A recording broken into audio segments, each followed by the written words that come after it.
I already made a video here on the channel analyzing Project Hail Mary. But I found it interesting that people online have been comparing it to other recent science fiction films, especially Dune and Interstellar. Because science fiction is never just about spaceships, planets, or technology.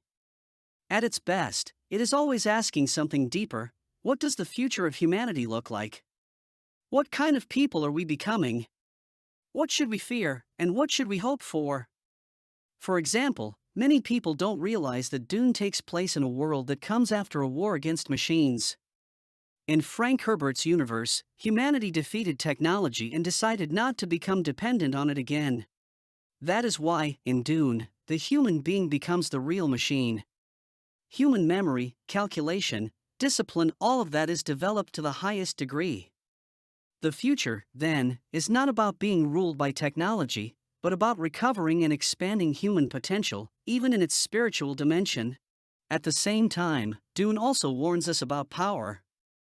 It is a story about ecology, resources, political manipulation, and false messiahs. The spice is not just a fictional substance, it clearly echoes something like oil, a vital resource that attracts greed, violence, and imperial control. And Herbert's point is not that power is neutral. His point is that even in a future where technology is no longer the master, the human being is still capable of corruption. Humanity must be careful with leaders, with political messianism, and with the temptation to dominate and rule others. But in Interstellar and Project Hail Mary, there is no war against machines. Technology is already serving human beings. The danger comes from reality itself. In Interstellar, Earth is dying. In Project Hail Mary, the sun is dying. In both cases, the future is threatened by something external, something the human race did not choose.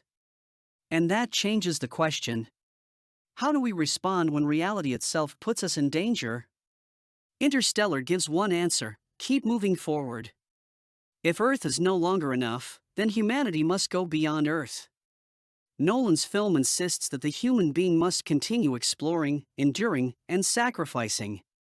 But it also shows that our greatest enemy is often not outside us, it is our own fear, cynicism, and selfishness. Dr. Mann is the clearest example of that, a man who no longer believes in humanity, and ends up caring only about saving himself. Cooper, on the other hand, chooses service and sacrifice. And Nolan makes a bold claim that love is not just emotion, but something that transcends even time and distance. Love becomes the force that keeps human beings moving beyond despair. In Project Hail Mary, Grace begins as someone arrogant, isolated, and wrong. He thought he understood reality, had his thesis on living without water, but he was wrong. And when forced into the mission, he has to learn humility. More than that, he has to learn that life only gains meaning when he leaves himself behind and begins serving others. That is why Rocky matters so much. The alien is not just a fun sci-fi invention. Rocky becomes the proof that cooperation, friendship, and sacrifice are what truly save life. Grace finds meaning not by proving himself right, but by learning to give himself away and realizing that by doing this, he actually receives much more. And that is where all three films begin to converge.